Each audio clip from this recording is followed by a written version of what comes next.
be deeper than my feet could ever wander, and my faith would be made stronger in the presence of my Savior. Spirit, lead me where my trust is without border. Let me walk upon the water wherever you would call me. Take me deep. A graça e a paz, irmãos. Amém? Amém.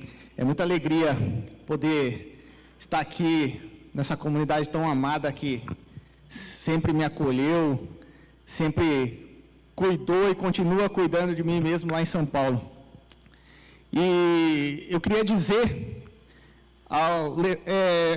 complementar algo, talvez, do que quando o reverendo Isaías disse, sobre perguntar como vai você. E algo que eu gostaria de dizer aqui para ele, é muito bom, pastor, às vezes acordar em São Paulo e ver uma mensagem sua perguntando como vai você. É muito necessário. É muito necessário ouvir quando os amigos mandam mensagem para a gente de apoio lá, o Vandinho. E é muito bom ajudar os amigos também. Amizade para mim é algo muito caro, muito caro. E essa amizade deve ser muito caro para todos nós. Porque os amigos, enquanto irmãos na fé, nós fortalecemos uns aos outros.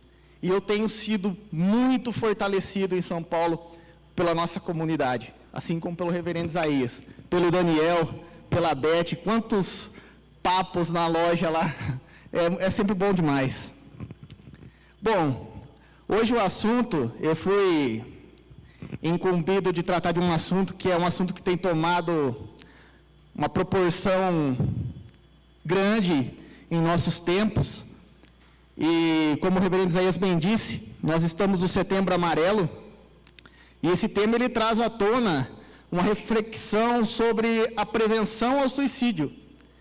E nesse sentido, como todos sabem, a equipe pastoral da IPI São Manuel preparou uma série de mensagens para que, à luz das Escrituras, nós tratemos sobre alguns assuntos que são pertinentes a isso. Esse é um tema de suma importância, que ele não deve ser só tratado no mês de setembro, ele tem que se estender pelo ano todo, porque as pessoas estão sofrendo, e as pessoas precisam da ajuda daqueles que em algum momento foram iluminados pela palavra do Senhor Jesus, por aqueles que foram transformados por Jesus. Nós temos essa incumbência de levar Cristo às pessoas que sofrem. Amém? A pergunta, talvez eu vá chover no molhado aqui, mas quem nunca, ou quem sente medo de alguma coisa? Quem já passou por situações que, como diz os antigos, os caipiras, tremeu na base? Quem daqui? Eu não vou pedir nem para levantar a mão, que eu acho que é unânime isso. Todo mundo já passou por situações parecidas com essa, já viveu momentos de medo, de angústia, de aflição. Mas a pergunta que vem à tona nesse momento é: o que seria o medo? O que é esse sentimento? O que é o medo? E eu fui pesquisar e achei alguma coisa que resume bem o que é esse sentimento. Medo é um estado emocional que surge em resposta à consciência perante uma situação de eventual perigo. Ou seja, a ideia de que algo ou alguma coisa possa ameaçar a segurança ou a vida de alguém faz com que o cérebro ative involuntariamente uma série de compostos químicos que provocam reações e caracterizam o medo. E eu vou dizer uma coisa para vocês. Eu vou compartilhar algo com vocês. A última vez que o meu cérebro produziu isso, e produziu bem, em bastante quantidade. Eu sabia da minha ida ao seminário, eu me preparei para isso. A igreja acompanhou todo esse processo e acompanha. Os mais novos aqui estão acompanhando agora. E foram anos de caminhada me preparando para esse momento. Só que aí veio a pandemia, e nos impossibilitou de estarmos indo para São Paulo. Os que estavam lá voltaram para suas casas, até aguardar ver o que iria acontecer. Só que aí chegou o dia. O seminário mandou mensagem, ligou para as pessoas e falou, ó, agora é hora de retornar, graças a Deus. E era algo que todo mundo esperava que acontecesse. Tudo bem.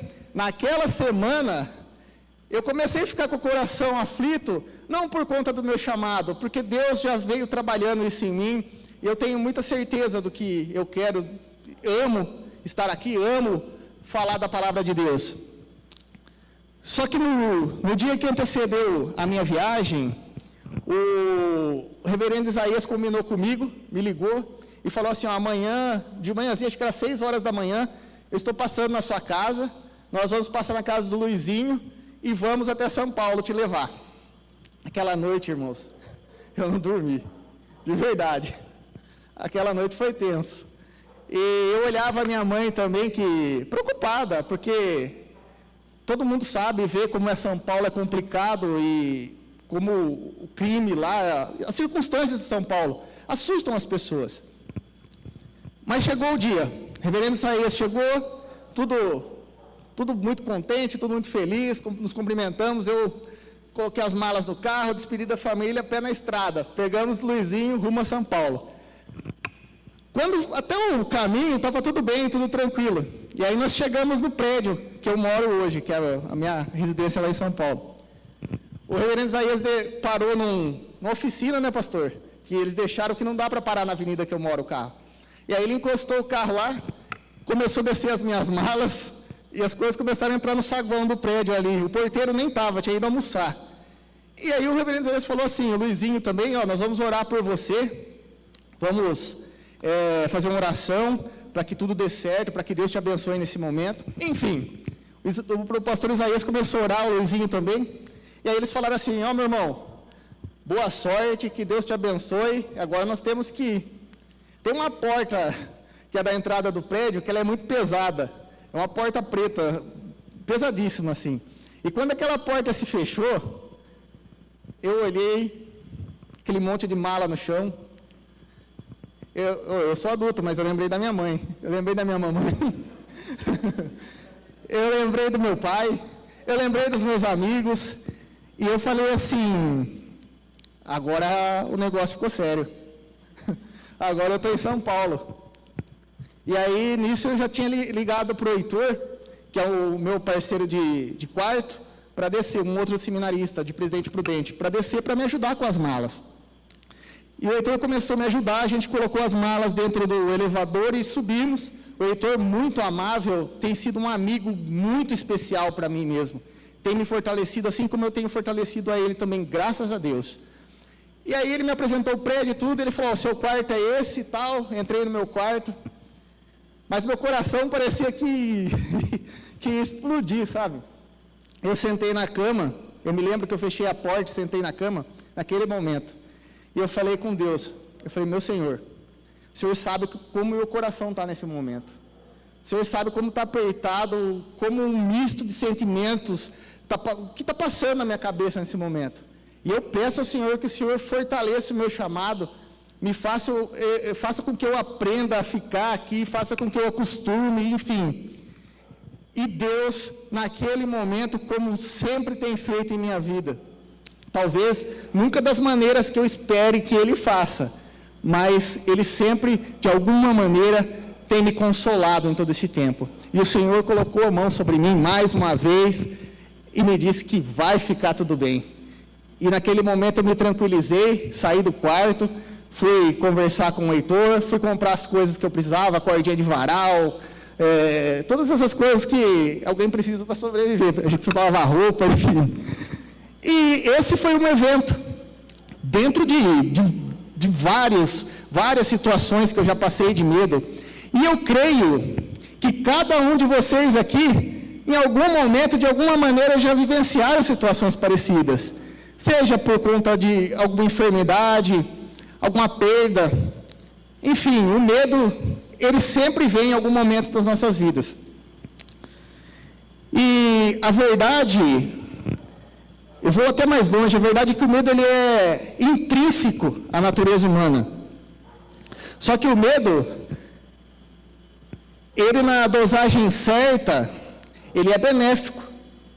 Porque o medo nos policia, nos trava diante de algumas situações que seriam maléficas para a nossa vida. Então, ou seja, o medo é bênção, o medo é necessário. Mas só que o medo, quando ele toma outras proporções, ele nos paralisa a ponto de não conseguirmos enxergar o próprio Cristo nos acompanhando, não conseguir olhar para trás e esquecer das bênçãos que já foram feitas em nossas vidas, aí o medo se torna complicado. E em nosso tempo, o medo ele tem tomado conta de muitas pessoas. Muitas pessoas. Não só das pessoas que não são cristãs, não. O medo tem tomado conta de muitas pessoas dentro da nossa comunidade de fé. O medo tem invadido lares, tem desmotivado pessoas, tem feito grandes estragos, o medo descontrolado na vida das pessoas. Nós estamos enfrentando agora uma pandemia, uma crise política, um aumento da violência, o desemprego, e tudo isso gera uma incerteza diante do futuro. Irmãos, eu compartilho algo com vocês que acontece muito na minha vida. Às vezes, realmente, nós paralisamos. Às vezes, a incerteza bate na porta mesmo. E nós temos que buscar Deus e, sem vergonha, chegar diante de Deus e falar: Senhor, eu estou nervoso, eu estou apavorado, eu não sei o que fazer. É necessário. Cristo caminha conosco, Cristo está do nosso lado, Cristo sempre nos estende a mão de alguma maneira. Se eu falasse há 2 anos atrás aqui, subisse aqui, como eu estou agora, e falasse para vocês: nós vamos viver uma pandemia, muita gente vai morrer, vai ter que sair uma vacina às pressas para nos vacinar, para ver se melhora isso, vocês iam rir da minha cara, não iam? Uma pandemia mundial, quem que pensava nisso? Ninguém. Mas ainda em meio à pandemia, o Senhor tem nos dado meios de graça para que nós possamos suportar e passar por essa adversidade. E nós temos a vacina hoje, que tem sido, graças a Deus, um sucesso. E tem salvado muitas vidas. E por isso, irmãos, eu não quero de forma alguma fazer política aqui, mas vacinem-se, é importante. A vacina tem salvado vidas e ela tem mostrado eficiência. Amém? Eu vou falar alguns dados da OMS referentes a crises de ansiedade, pânico, enfim. Alguns dados que a OMS passou via internet, todo mundo tem acesso. De acordo com a OMS, desde 2017, o Brasil tem o maior índice de pessoas com transtornos de ansiedade em todo o mundo. Já eram quase 19 milhões de brasileiros com a qualidade de vida comprometida.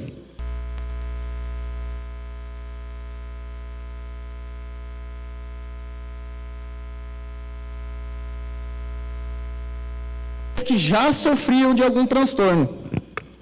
O Ministério da Saúde vem conduzindo uma pesquisa para avaliar a saúde mental dos brasileiros.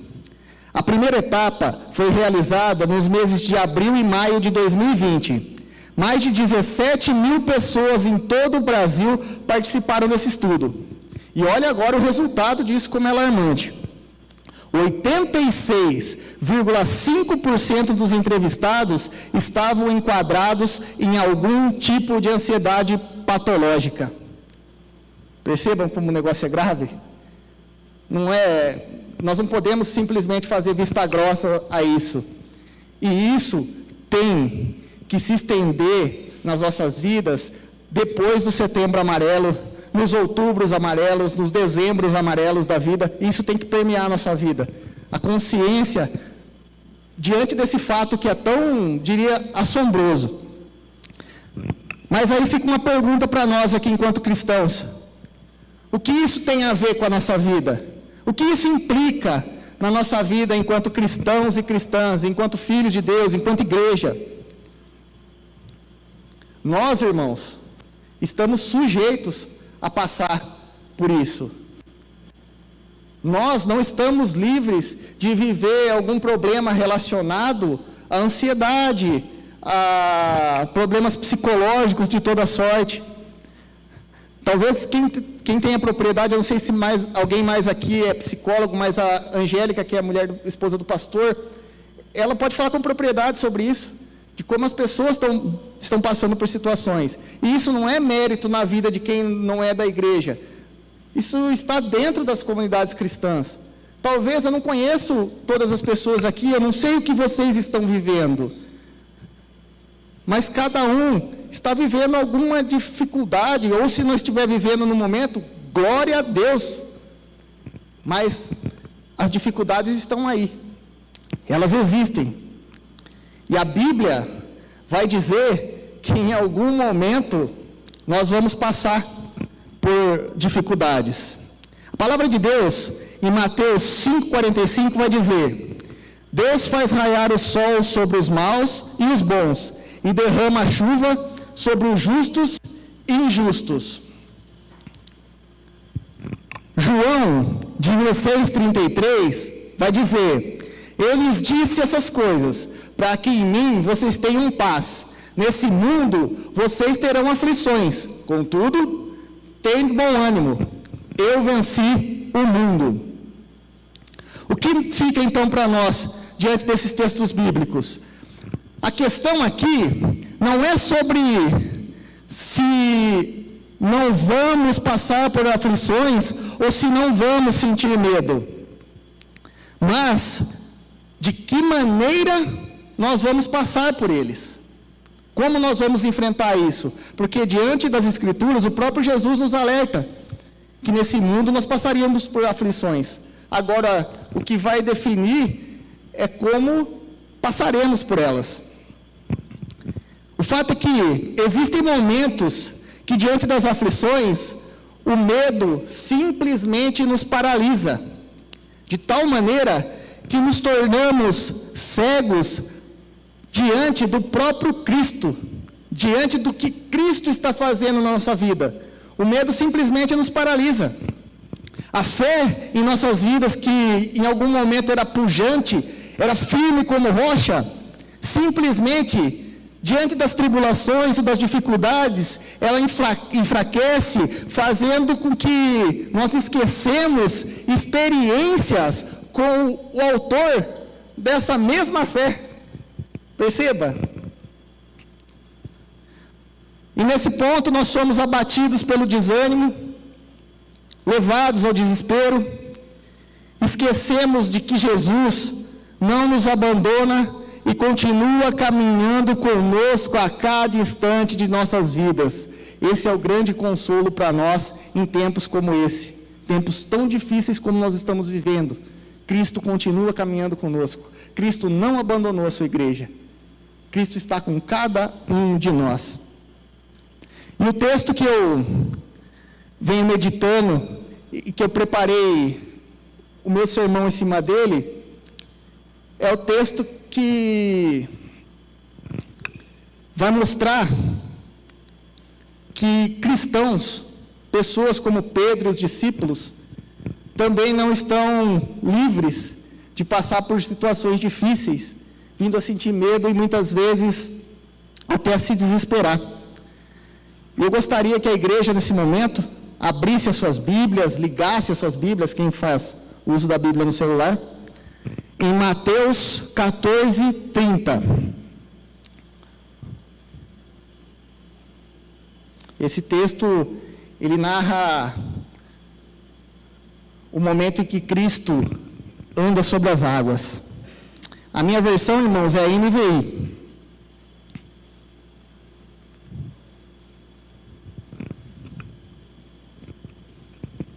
Aqueles que forem encontrando aí, digam amém. Amém, queridos? A narrativa vai dizer assim: mas, quando reparou no vento, ficou com medo e, começando a afundar, gritou: Senhor, salva-me. Vamos fechar os nossos olhos para um momento de oração, para que Deus nos guie nessa reflexão. Santíssimo Deus e poderoso Pai, nós nos colocamos, Senhor, nesse momento diante da Tua presença, Senhor, enquanto filhos e filhas, que o Senhor possa, Pai, guiar essa reflexão, guiar os nossos corações, os nossos cérebros, para que nós possamos compreender e extrair da palavra, da Tua palavra, Senhor, o que é importante para a saúde da nossa caminhada.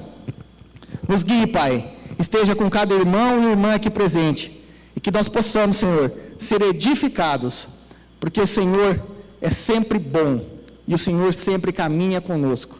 Nós te agradecemos em nome de Jesus. Amém. Irmãos, algumas informações sobre o texto, sobre o Evangelho de Mateus, perdão. O Evangelho segundo Mateus, ele faz parte do Novo Testamento, e acredita-se que tenha sido escrito por volta de 50 depois de Cristo. Esse é o período do início da igreja. Provavelmente, esse evangelho ele tem como destinatário a igreja de Antioquia. É uma congregação que é formada por judeus e gentios. Esse é um parâmetro só para que a gente possa entender um pouco o contexto do evangelho de Mateus. Nessa noite, então, nós estaremos olhando os acontecimentos que antecedem um dos milagres talvez mais emblemáticos que Jesus fez, que é o momento em que ele caminha sobre as águas.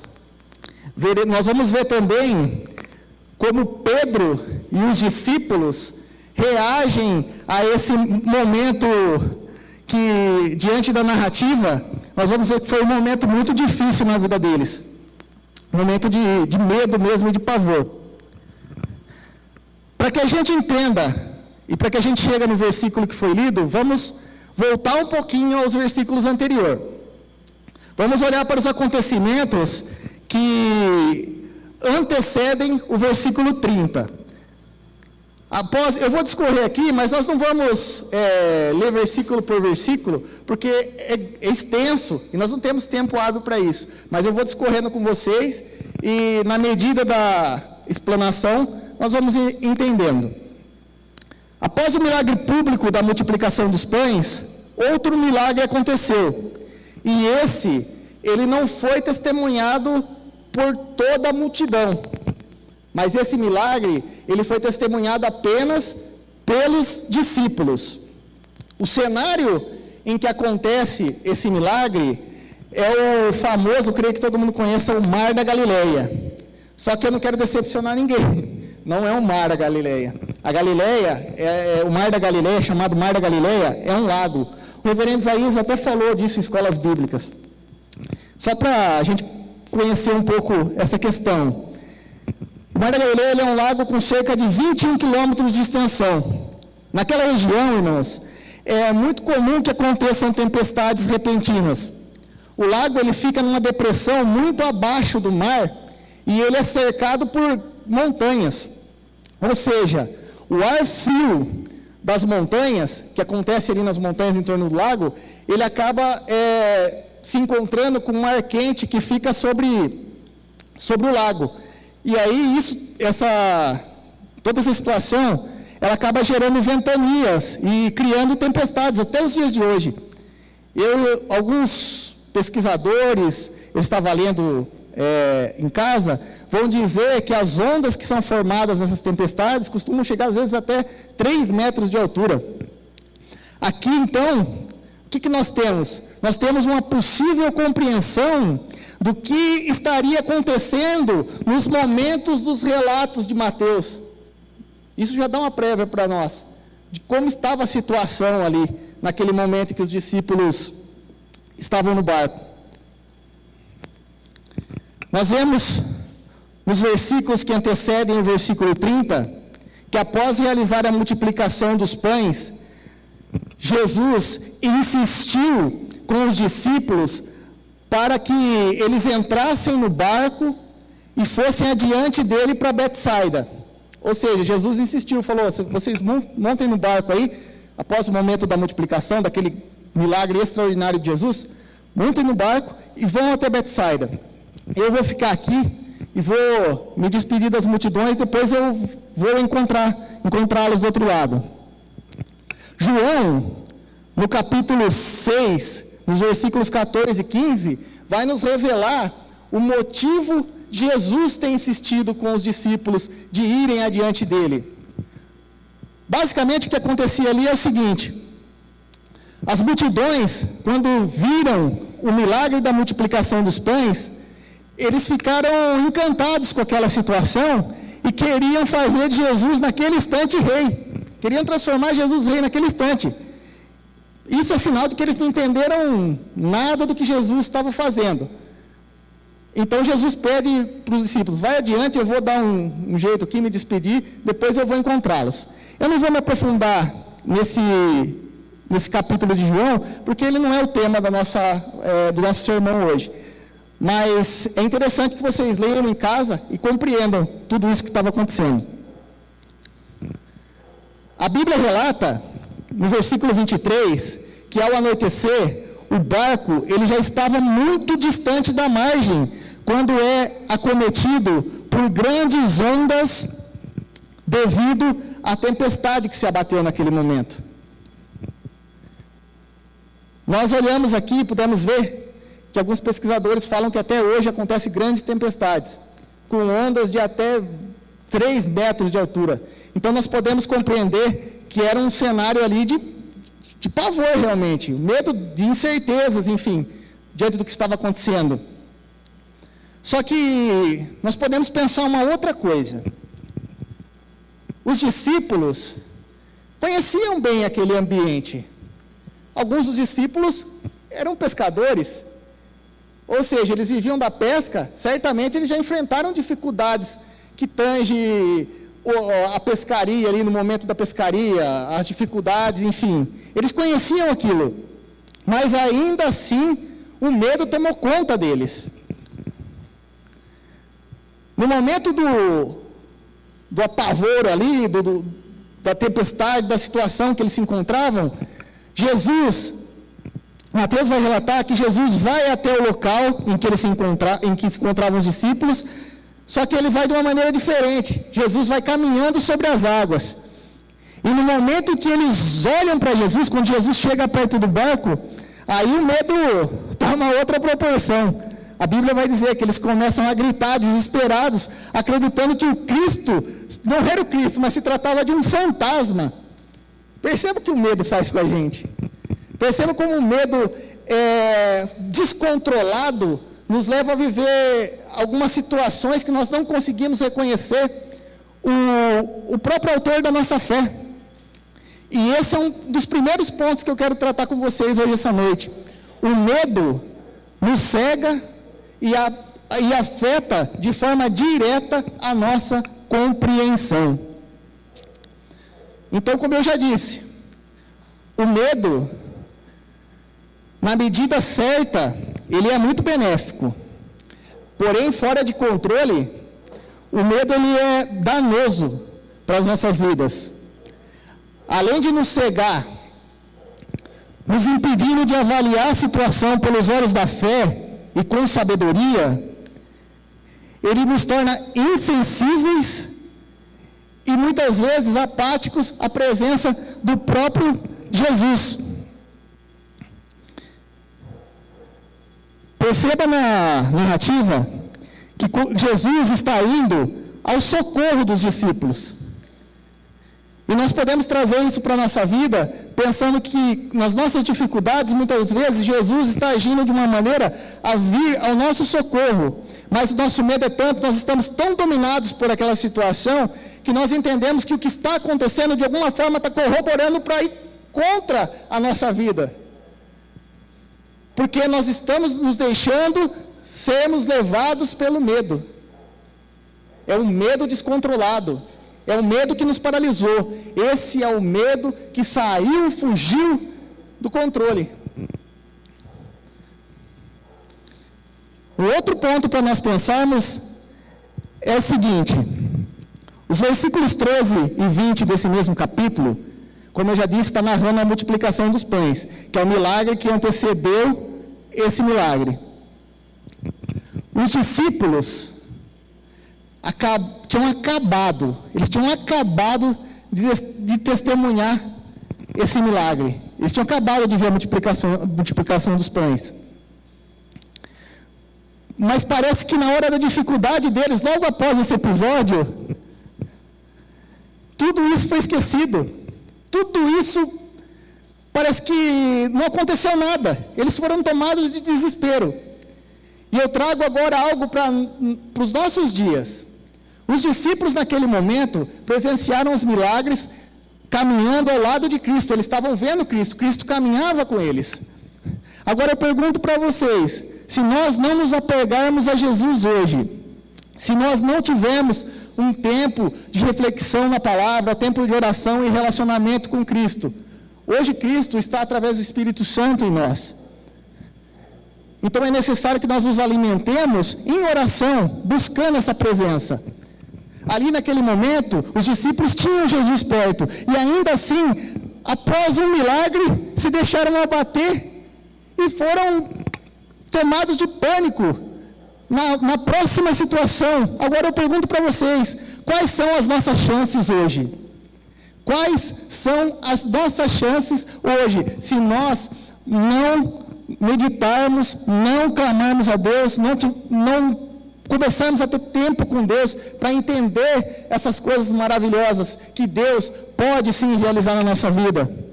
Para nós entendermos que Deus é poderoso para vir ao nosso socorro, para nós entendermos que Deus não deixa os seus filhos na mão. Geralmente, o medo ele vai sair do controle quando nós deixamos de lembrar o que já foi feito na nossa vida, como Deus tem trabalhado na nossa vida. E esse acontecimento, ele tem ligação direta aos nossos dias. Quando as tribulações sobrevêm sobre nós nos deparamos dominados pelo medo. Perdemos a direção, não agimos com sabedoria. E o que é pior, nós até clamamos pela ajuda de Deus, mas como eu disse, quando Deus vem ao nosso socorro, vem ao nosso encontro para poder nos ajudar, a nossa apatia é tão grande, a nossa tribulação é tão grande, que nós não conseguimos ver as mãos de Deus estendidas. Irmãos, gravem isso que eu vou dizer para vocês hoje, porque é de grande valia. Nós não estamos livres, não estamos, nem vamos estar, porque enquanto nós estivermos nesse mundo, o próprio Cristo nos alertou que nós íamos passar por situações complicadas. Mas lembre-se, Ele não desampara, Ele não nos desampara, e não vai desamparar. Eu quero reforçar isso com vocês. Cristo, de alguma maneira, vem ao nosso socorro. Ele é Deus. Amém?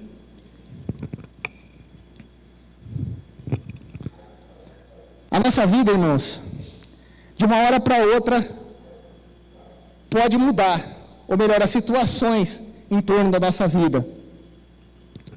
A brisa, que era tranquila, que deixava a viagem mais gostosa de alguma forma, de repente, ela se torna uma tempestade. De repente, ventos se levantam contra a nossa vida, e ondas grandiosas vão balançar a nossa embarcação. E o que era calmaria, então, se torna desespero.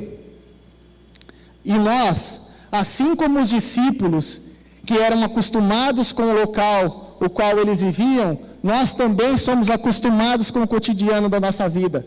Nós acordamos de manhã, fazemos a nossa oração, lemos as Escrituras, frequentamos os cultos, vivemos a nossa rotina, vamos trabalhar, voltamos para casa, e a nossa vida diária. A gente tem conhecimento de tudo isso, é habitual isso na nossa vida. Mas, de repente, essas circunstâncias podem mudar, e mudam. Como eu já disse no início, na minha vida mudou, na vida certamente de vocês, circunstâncias difíceis sobreveio sobre a vida de vocês, e de alguma maneira tirou a paz que acontecia.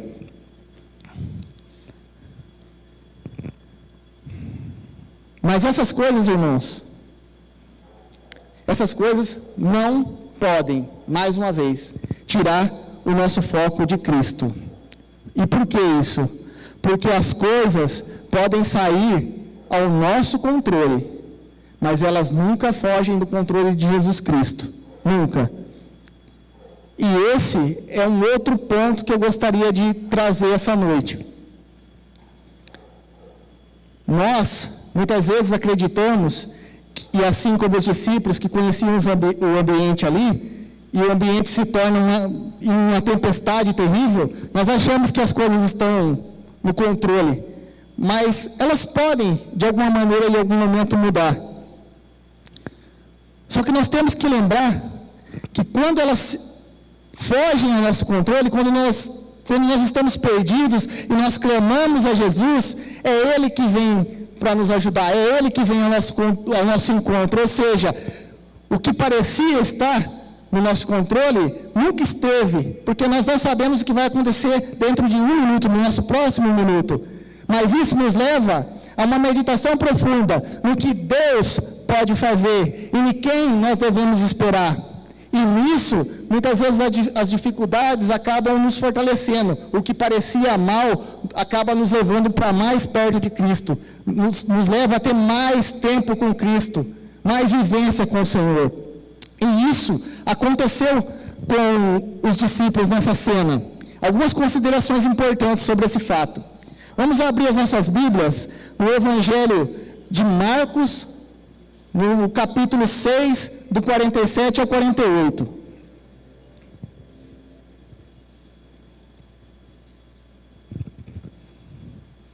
Para a gente entender essa colocação.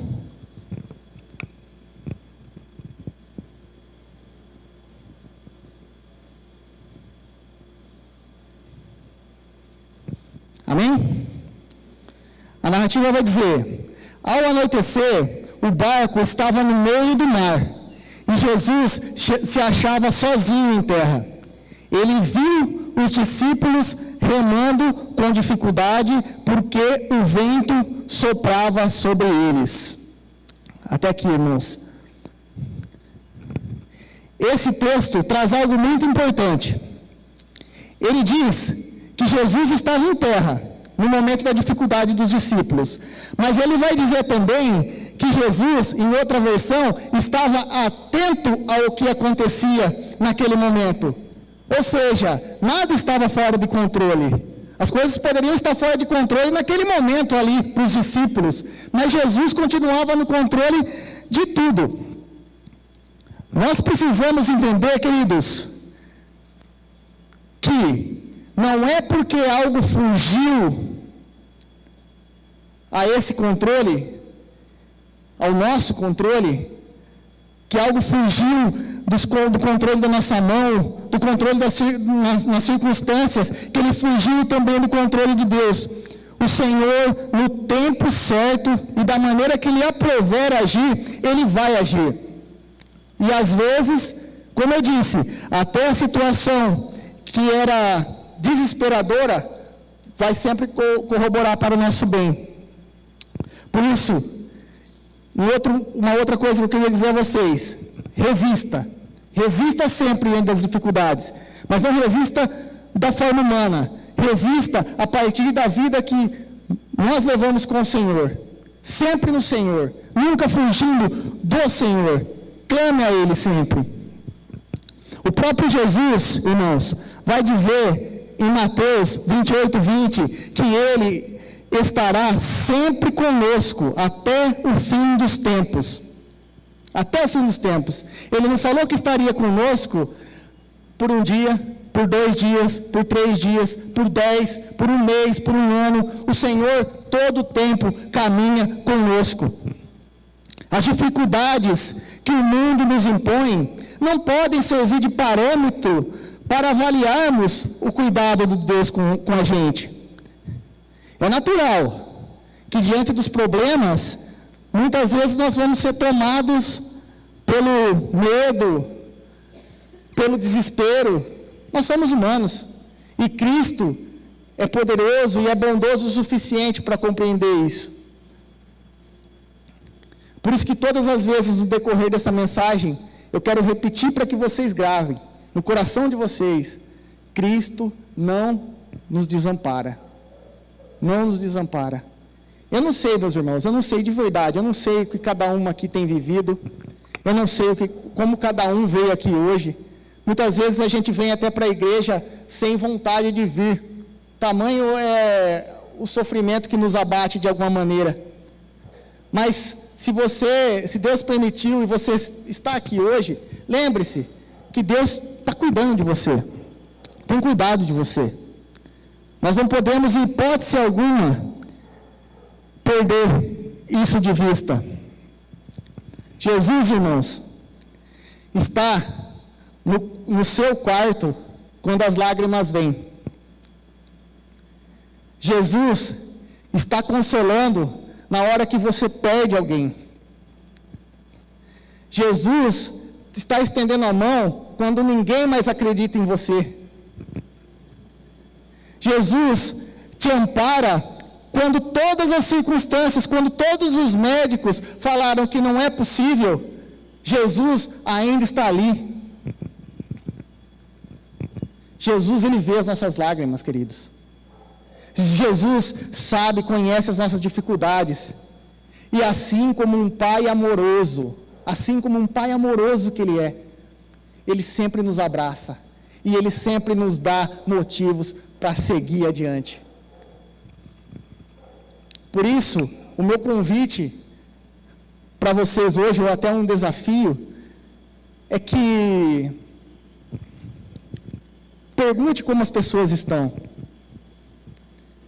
Se importe com os amigos de vocês.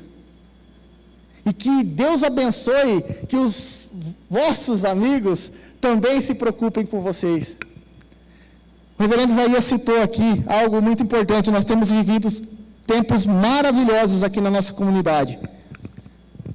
Pessoas novas que chegaram, momentos agradáveis, pessoas se preocupando uma com as outras. Quem está no grupo de oração da igreja, se não estiver, entre, porque é um tempo muito bom, um lugar onde nós podemos contar com mãos estendidas.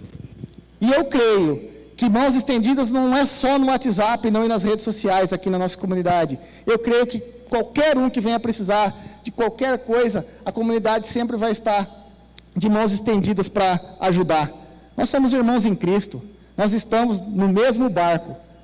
E se o nosso barco for balançado pela tempestade, vamos crer que Jesus está ali, e Jesus está vindo ao nosso encontro, amém? Vou trabalhar agora um outro ponto muito importante com vocês, e que não pode ficar de fora, que é quando o medo vem, passa da medida e começa a nos submergir. E aqui nós vamos começar a entrar no texto, o qual foi o texto lido e referente a essa reflexão. Os acontecimentos ali no barco continuam. No versículo 26, ao ver o desespero dos discípulos diante do possível fantasma, Jesus imediatamente se achega a eles e diz: coragem, sou eu, não tenham medo. Pedro, então, com ousadia, vai dizer ao Senhor, diante da afirmação do Senhor: Senhor, se és tu, permita que eu vá até a ti, manda-me ir ao teu encontro sobre as águas. Jesus responde para Pedro: venha até mim. Pedro sai do barco, Pedro anda sobre as águas. Gravem isso, Pedro anda sobre as águas e vai à direção de Jesus. Mas quando Pedro, que já está caminhando sobre as águas, repara na tempestade, repara no vento que está ao seu redor, ele vem a ser tomado pelo medo. Então, Pedro começa a afundar, dizendo uma das orações mais breves: Senhor, salva-me, que é o versículo tema dessa mensagem. Irmãos, aqui nós podemos ver que Pedro e os discípulos testemunharam milagres maravilhosos, não só da multiplicação dos pães, como outros milagres. Pedro caminhou sobre as águas. Vocês conseguem pensar sobre isso, que é caminhar sobre as águas? Alguém já tentou caminhar sobre a água de uma piscina? Impossível, humanamente falando. Mas Pedro teve essa experiência e caminhou sobre as águas. Contudo, diante dos ventos, foi dominado pelo medo, vindo a tirar os olhos de Jesus. E foi nesse momento que Pedro começa a submergir. Eu já estou partindo para as conclusões dessa palavra, e se o ministério já quiser se posicionar, fique à vontade. Os tempos em que nós vivemos hoje, irmãos, são tempos difíceis. Não adianta nós dizermos que a pandemia não me afetou, a violência não me afeta, eu não tenho medo disso, eu não tenho medo daquilo, porque nós estamos sim sendo afetados e nós estamos vendo o que tudo isso tem causado no nosso meio. Perder a quantidade de pessoas que nós perdemos só no Brasil, se isso não, de alguma maneira, não toca o nosso coração, eu não sei mais o que pode tocar.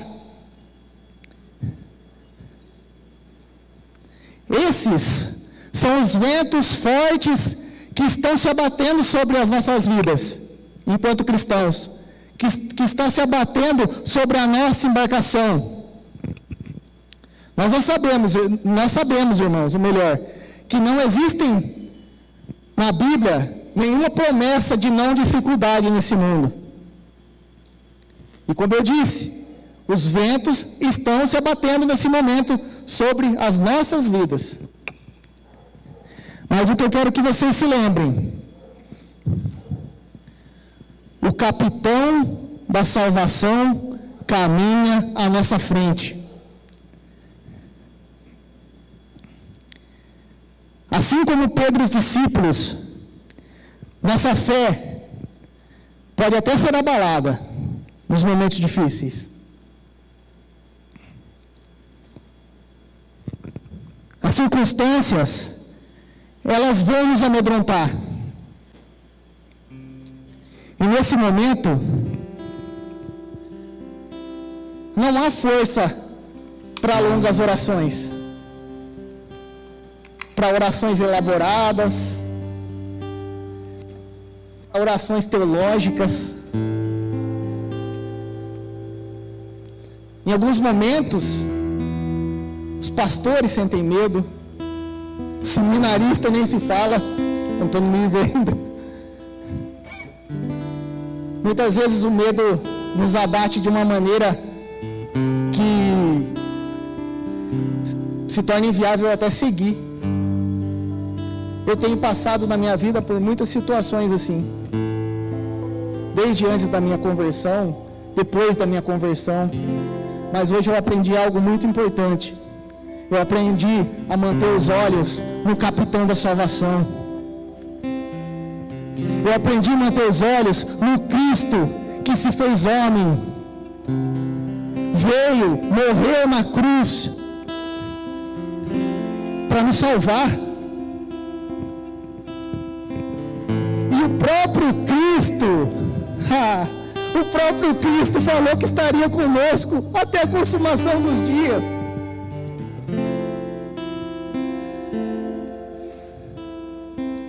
Irmãos, nós temos o consolo do próprio Deus, irmãos. Talvez não é o diagnóstico que é ruim. Talvez não é a situação no trabalho que está insustentável. Talvez são tantas coisas, irmãos. Coisas que talvez a gente nem passou. Mas o fato de saber que Jesus Cristo segura nossas mãos, que Jesus Cristo vai até o barco, vai até a nossa dificuldade, nos dá as mãos, isso muda tudo. Isso muda tudo. Ele é Deus. Ele é Deus. O mundo talvez não entenda isso, queridos. O mundo talvez não entenda isso. Mas eles precisam entender, e nós precisamos ter compaixão do mundo e apresentar esse Jesus. Esse Jesus que nos sustenta diante da pandemia, que nos sustenta diante dos diagnósticos difíceis. Esse Jesus que prepara amigos maravilhosos para a nossa vida, para de alguma forma nos ajudar a caminhar. É esse o Jesus a qual nós servimos. É esse o Jesus que nós sentamos aqui para cultuar essa noite.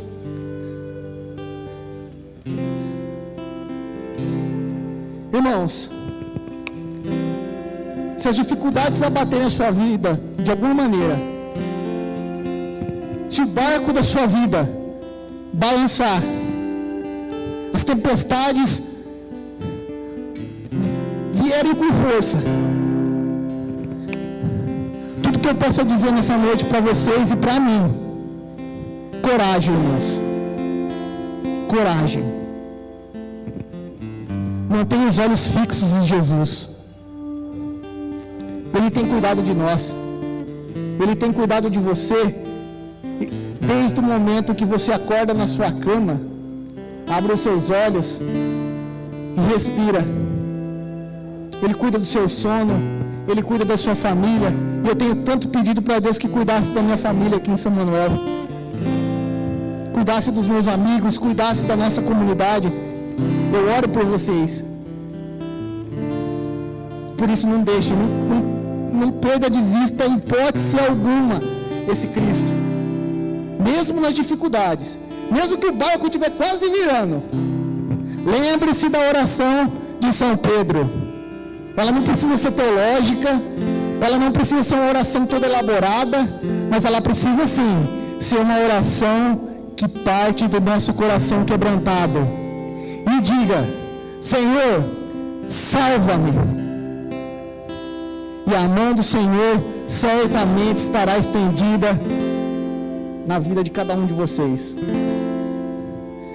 E para concluir, irmãos, o que eu gostaria de pedir para vocês é que não deixem em nenhum momento de interceder por mim.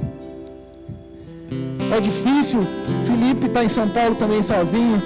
Não que a gente passe dificuldades lá, não, nada disso.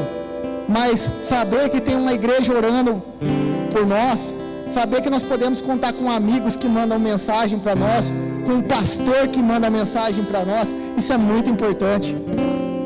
Isso só revela e aponta para o Cristo que tem cuidado de nós.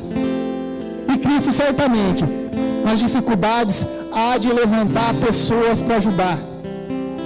E talvez essa seja a forma de estender a mão. Essa seja a forma de te tirar da submersão total. É esse Cristo, irmãos. É esse Cristo que está conosco. E Ele é realmente o Filho de Deus. Amém?